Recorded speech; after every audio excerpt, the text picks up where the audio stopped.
Halo Bray, kembali lagi di Gaptek.id dan akhirnya Acer kirimin kita laptop untuk di-review yaitu Nitro 5. Jadi laptop ini punya harga 10 jutaan, sebenarnya 11 juta tapi masih kembali 1000, jadi disebutnya 10 jutaan.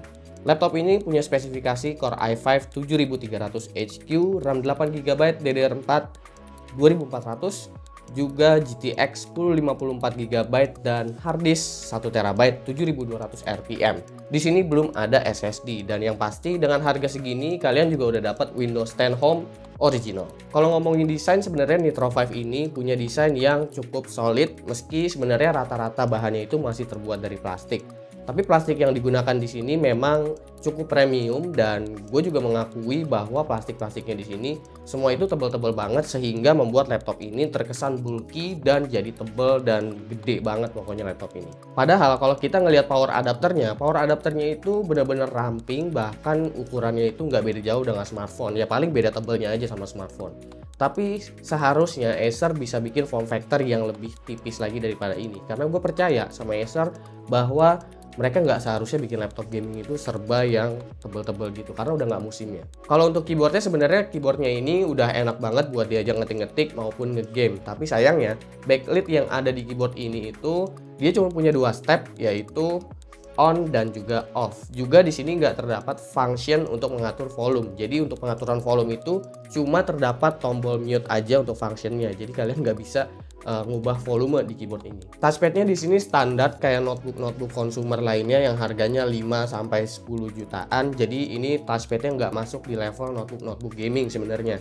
Dan untuk touchpadnya juga di sini kalau kalian agak ke tengah itu dia masih bisa keklik, jadinya agak berat gitu untuk touchpadnya. Acer Nitro 5 punya layar Full HD dengan panel IPS, tapi memang akurasi warnanya nggak sebegitunya akurat. sRGB-nya cuma 60% dan gue juga nggak bisa komplain mengenai hal itu, mengingat ini adalah laptop 10-11 juta yang dikasih layar IPS, dan menurut gue itu udah cukup baik dari Acer, mengingat rata-rata notebook lain itu masih jarang banget kasih layar IPS di harga segini. Di bagian atas layarnya juga tentu ada webcam beresolusi 720p yang sebenarnya kualitasnya biasa-biasa aja, tapi kalau kalian mau Skype atau mau video call doang, itu gua rasa masih cukup. Bicara kelengkapan port, sebenarnya Acer Nitro 5 ini udah punya port yang sangat-sangat lengkap, bahkan USB Type-C juga udah terdapat di laptop ini.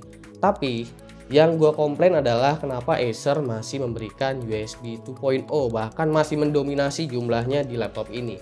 Padahal ini udah tahun 2018, dimana sebenarnya rata-rata notebook yang udah keluar itu udah menggunakan USB 3 semua. Jadi saran gue untuk Acer, sebaiknya ke depan itu USB 2-nya dibikin sedikit, atau kalau dihilangin semua lebih bagus, jadi USB 3 semua gitu. Sekarang kita bicara cooling. Jadi di bagian belakang ini mungkin kalian ngerasa kalau exhaustnya itu ada 2 gede seperti mobil Lamborghini gitu ya kelihatannya kesannya. Tapi sebenarnya exhaustnya ini cuma ada 1 aja. Iya, memang ini menggunakan sistem dual fan, tapi dual fan-nya itu semuanya berada di bagian samping satunya aja. Jadi yang satunya itu kayak gimmick dan sebenarnya itu ditutup, nggak ada heatsinknya sama sekali. Jadi kedua fan itu berada di samping dan ini membuat thermal atau suhu dari CPU dan GPU-nya itu nggak berimbang, sehingga suhu CPU-nya itu jauh lebih panas daripada suhu GPU-nya. Suhu CPU-nya sebenarnya masih masuk akal, berkisar di angka 80 derajat Celcius selama masa pengujian gua. Dan untuk suhu GPU-nya itu memang adem banget, berkisar di 63-64 derajat Celcius. Untuk GPU-nya ini karena dia punya suhu yang adem banget, jadi boost clock-nya itu bisa tembus sampai 1700 MHz out of the box tanpa kalian memerlukan yang namanya overclocking lagi. Sebenarnya kalau di overclock lagi, GTX 1050 itu bisa jalan sekitar 1900 MHz. Tapi mengingat power adapternya ini yang dikasih cuma sekitar 130 watt, kayaknya sebaiknya kalian nggak perlu overclock laptop ini. Kecuali Acer mau kasih power adapter yang lebih besar lagi wattnya. Ngomongin opsi upgrade, Acer Nitro 5 punya opsi upgrade yang cukup instan, terutama untuk hard disk dan juga RAM-nya. Kalian nggak perlu copot semua bagian bodinya untuk melakukan upgrade hard disk dan juga memori RAM-nya. Cukup buka satu baut aja, kalian udah bisa ngelihat hard disk tray dan juga slot memori kalian. Memori di sini bisa memasang konfigurasi dual channel dan RAM yang diberikan itu adalah Kingston 8GB DDR4 yang sebenarnya punya rating 2666 MHz. Tapi berhubung ini adalah laptop Kaby Lake, jadi yang akan berjalan adalah 2400 MHz. Sebenarnya Nitro 5 ini juga udah punya slot slot M.2 yang mensupport NVMe SSD. Tapi yang jadi masalah di sini adalah kalian harus membuka bagian bawah bodinya itu, dan yang jadi masalah lagi adalah Acer memberikan label garansi, sehingga gua rasa kalau kalian mau upgrade ke NVMe SSD, kalian sebaiknya bawa ke Acer Service Center biar garansinya nggak hilang. Speaker laptop ini diklaim menggunakan virtual Dolby Digital, dan menurut gua suara dari laptop ini itu bagus banget sesuai sama level harganya. Kayaknya laptop 10-11 juta itu rata-rata dikasih speaker yang standar-standar aja, dan nggak ada yang sebagus ini. Lalu kita sekarang masuk ke performa. Jadi untuk performa ini dia loadingnya itu memang lama banget menurut gua, karena ini masih menggunakan hard disk doang. Jadi buat kalian yang udah kebiasa sama SSD, kalian mungkin akan ngerasa kalau laptop ini tuh semuanya serba lambat. Itu dikarenakan ya dia nggak menggunakan SSD sama sekali. Tapi kalau kalian belum pernah menggunakan SSD sih, mungkin kalian nggak akan begitu ngerasain selambat apa, karena hard disk yang digunakan di sini juga udah 7200 RPM. Bukan level lambatnya sebuah hard disk, dan hard disknya udah termasuk kencang.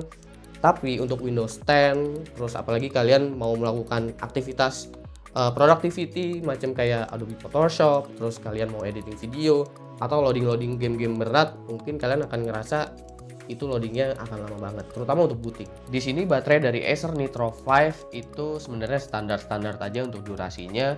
Kita bisa pakai laptop ini hingga 5 jam dalam pemakaian normal. Apabila kita makainya itu benar-benar high performance dan sering banget load, mungkin cuma bisa 3 jam aja. Tapi itu udah termasuk standar laptop gaming sih. Meski suhunya tadi gua sebutkan nyentuh sampai 80 derajat Celcius, tapi di sini clock speednya dia masih bisa bertahan all core di 3,1 GHz. Dan itu menurut gua adalah clock speed yang cukup bagus, mengingat si Core i5 7300 HQ ini dia punya maksimal boost clock di 3,5 GHz untuk satu core aja. Untuk fan noise-nya di sini suaranya sebenarnya nggak kencang-kencang banget, tapi bunyinya itu agak ganggu telinga. Pokoknya kayak begini.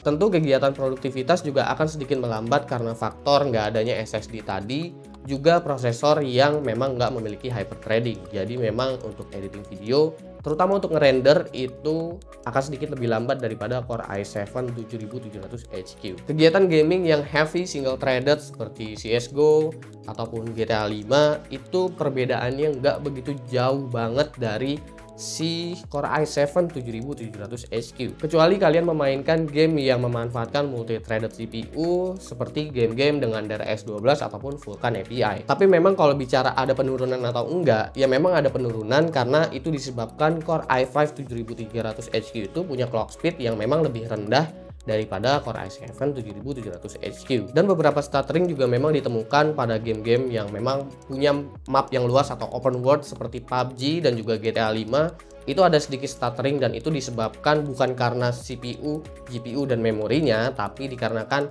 hard disk, sehingga hard disk itu akan beban ke game dan juga ke operating system kalian. Apabila kalian menggunakan SSD, tentu masalah ini seharusnya akan hilang. Kesimpulan dari gue mengenai Nitro 5 ini adalah kalian perlu banget upgrade ke SSD. Dan jangan lupa sebaiknya upgrade SSD itu dilakukan ke service centernya Acer, karena ya itu tadi ada labelnya untuk copot baut bodinya itu. Sejauh pengujian ini gue nggak nemuin kendala yang begitu signifikan mengenai Nitro 5 ini, dan minus-minusnya itu sebenarnya cuma minor-minor aja, seperti berat yang 2,7 kg, juga tebelnya yang 2,7 cm, sehingga kalau dibawa kemana-mana itu jadi kurang nyaman. Soal akurasi warnanya tadi juga gue nggak bisa komplain, karena ini adalah laptop yang cenderung murah dengan layar IPS. Dan yang bikin jadi dilema mengenai Nitro 5 ini adalah karena saat ini kita udah temuin beberapa laptop yang menggunakan Coffee Lake dengan harga yang nggak jauh berbeda dengan Nitro 5 ini apabila kita ada niatan mau upgrade ke SSD. Contohnya seperti TUF Gaming FX 504 yang harganya sekitar 12 jutaan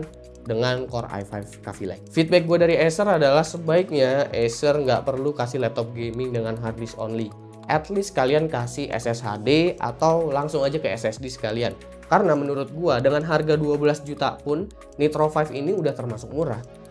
Karena bicara laptop gaming, harga 11 juta atau 12 juta udah dapat spesifikasi segini, layar IPS, port lengkap, apalagi ditambah dengan Windows 10 original, itu sebenarnya udah termasuk terjangkau banget buat kalangan user-user Indonesia. Gue percaya Acer mampu bersaing di Indonesia, dan menurut gue Acer tinggal perlu cari exposure yang sedikit lebih besar lagi dan menanggapi feedback-feedback dari gue seperti ini yang mudah-mudahan bisa membantu Acer untuk kedepannya. Oke, itulah dia review dari gue mengenai Acer Nitro 5. Kalian boleh komen di bawah, kasih aja pendapat kalian, kritik kalian mengenai Nitro 5 ini.